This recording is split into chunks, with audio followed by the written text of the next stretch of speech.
Lors de ces derniers mois, j'ai testé 3 paires d'écouteurs qui ont pour vocation le sport. 3 types d'écouteurs bien différents mais qui n'ont pas la même philosophie. Des écouteurs qui ont pour vocation écouter de la musique tout en entendant ton environnement. Des écouteurs, oui, qui ont pour vocation à être sportifs, mais pas que, qui sont aussi polyvalents pour le reste. Dans cette vidéo, on va aborder le sujet des derniers Huawei FreeClip 2 qui sont autour des 200 €, des Beats Powerbeat Fit à 230 balles et des Shox Open Fit Pro à 250 €. Bonjour à tous et bienvenue dans cette nouvelle vidéo, c'est Hugo et dans cette vidéo, je te donne mon top 3 des écouteurs sportifs pour l'année 2026. Allez, on est parti!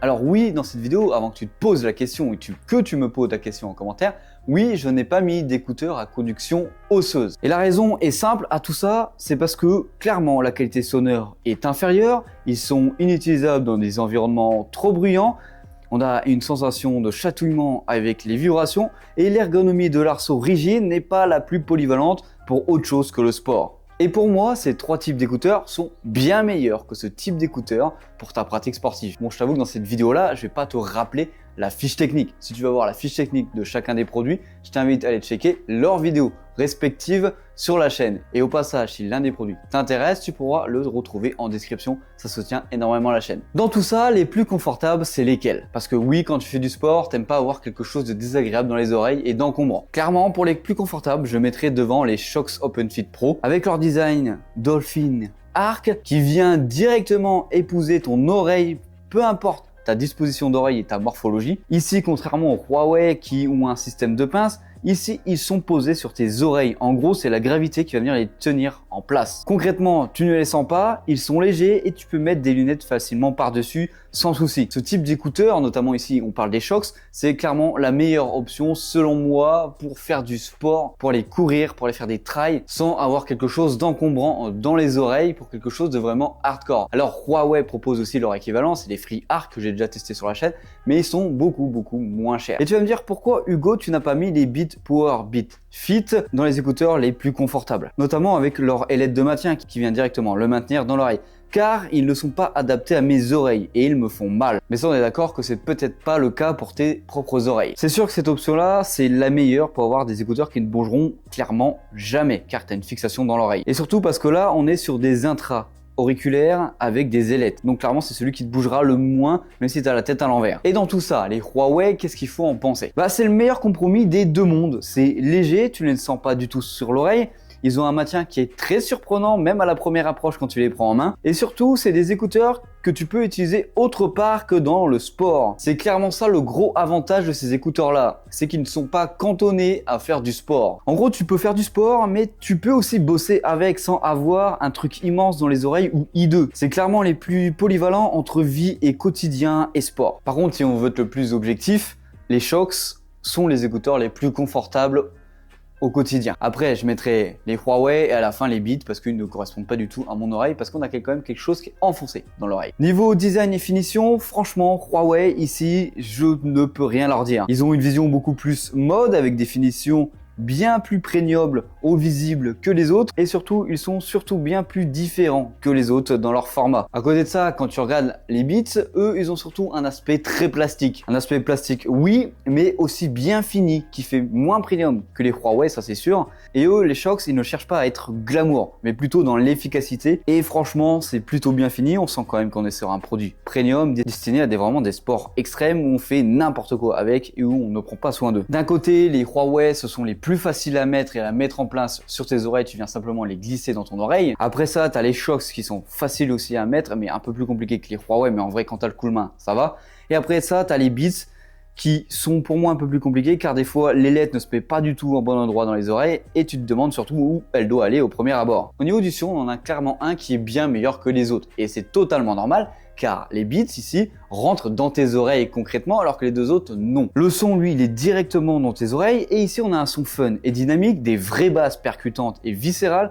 On est sur un son de vrais écouteurs ici comme tes AirPods où on est totalement dans une bulle silencieuse dans ces écouteurs là. À côté de ça, les Shox eux ont un son étonnamment très bon pour des écouteurs open ear. Grâce surtout à leur technologie Super Boost, le son, il est riche et bien défini. On a des vraies basses pour des écouteurs. Oui, t'as bien compris, on a des vraies basses quand même dans des écouteurs qui ne rentrent pas dans ton oreille. C'est assez surprenant la première fois que tu vas les prendre en main et surtout les mettre sur tes oreilles. Et on n'a pas énormément de fuite de son à l'extérieur ou dans le son que tu écoutes, même si tu as du vent à fond qui arrive en pleine face sur toi. Alors les Huawei, eux, contrairement aux deux autres, ils sont un petit peu plus en retrait par rapport au son. Ok, le son, il est clair, il est bon, mais moins bon que les autres. Mais c'est normal, parce que ici, on n'a clairement aucune isolation, donc on n'a pas de vraie basse. Le son, il est bon, mais vraiment pas autant que les autres. Et étonnamment, les gens autour de moi n'entendent pas le son que tu as, même quand tu as un volume assez raisonnable, contrairement aux Shox où les gens, eux, entendent vraiment le son que tu as autour de toi. Mais l'énorme avantage de la polyvalence des Beats Power Fit et des Shox Open Fit Pro, c'est quoi? C'est surtout qu'ils ont une réduction de bruit active. Alors, on parle surtout de réduction de bruit active, notamment pour les Power Beat Fit, car eux ici, ils ont une réelle isolation bulle. En gros, ils ont une véritable annulation de bruit, contrairement aux Shox qui t'es vraiment coupé du monde. C'est bien dans les transports et dans l'avion, ce qui leur apporte en vrai une petite polyvalence. Alors, oui, les Shox, eux, ils ont une réduction de bruit, mais beaucoup moins. On n'appelle pas plutôt ça une réduction de bruit. C'est moins important que les Beats ou que des écouteurs classiques, parce que eux, les Beats, ils ont une vraie réduction de bruit comme des Apple, par exemple, ou des Samsung,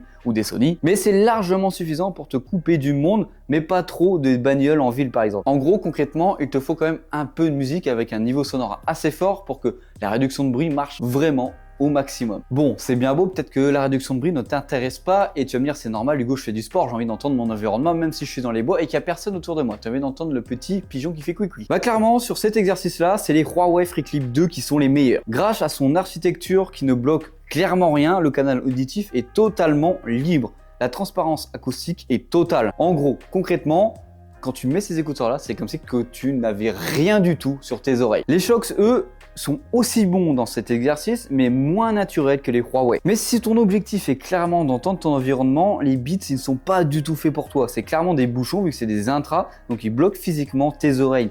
Même si tu as un mode transparence, ça fait un peu robot et pas du tout naturel. Et des fois, tu n'entends pas les mêmes sons que tu peux entendre avec les autres écouteurs. Normal, t'es coupé du monde. Alors maintenant pour l'autonomie, parce que oui, c'est bien beau, tu as des écouteurs, mais qu'en est-il de l'autonomie? Même si tu vas faire une course d'1 heure habituellement, mais si tu as envie de faire une course de 5 heures, 6 heures, 8 heures, tu as envie de faire un UTMB par exemple, comment tu fais? Bah là, la meilleure autonomie, c'est clairement pour les Shox, avec 12 heures d'autonomie contre 9 heures pour les Huawei et 7 heures pour les Beats. Alors bien sûr, là, je te parle d'une autonomie sans compter le boîtier de recharge, juste l'autonomie des écouteurs classiques. Tu les remets dans la boîte, en vrai, en 5 minutes, tu as gagné plus de 2 heures sur chacun des écouteurs. Alors, si on devait faire une conclusion sur cette vidéo-là, n'hésite pas bien sûr à me dire en commentaire, toi, quels écouteurs tu utilises actuellement et quels écouteurs tu comptes acheter. Conclusion, les Shox Open Fit Pro, eux, ils sont clairement là pour les ultra trailers, pour les randonnées. Les Huawei FreeClip 2, ils sont là clairement pour une journée complète, pour une journée lambda d'utilisateurs et une petite soirée sport, par exemple, à la salle ou pour aller courir le soir. C'est plus un accessoire hybride que des écouteurs destinés vraiment au sport, les Huawei. C'est des écouteurs polyvalents. À côté de ça, les Beats, eux, ils sont plus destinés à aller à la salle, surtout pour faire par exemple de la gym ou du crossfit par exemple, hein, car t'es vraiment coupé des autres, t'as pas la musique qui est toujours désastreuse dans une salle de sport et t'entends pas les autres, t'es vraiment fermé dans ton monde et tes écouteurs te tiennent aux oreilles. Donc voilà, on arrive sur la fin de cette vidéo, comme d'habitude j'espère qu'elle t'aura plu. C'était Hugo sur la chaîne Gigatop, on se fait un gros bisou, allez salut.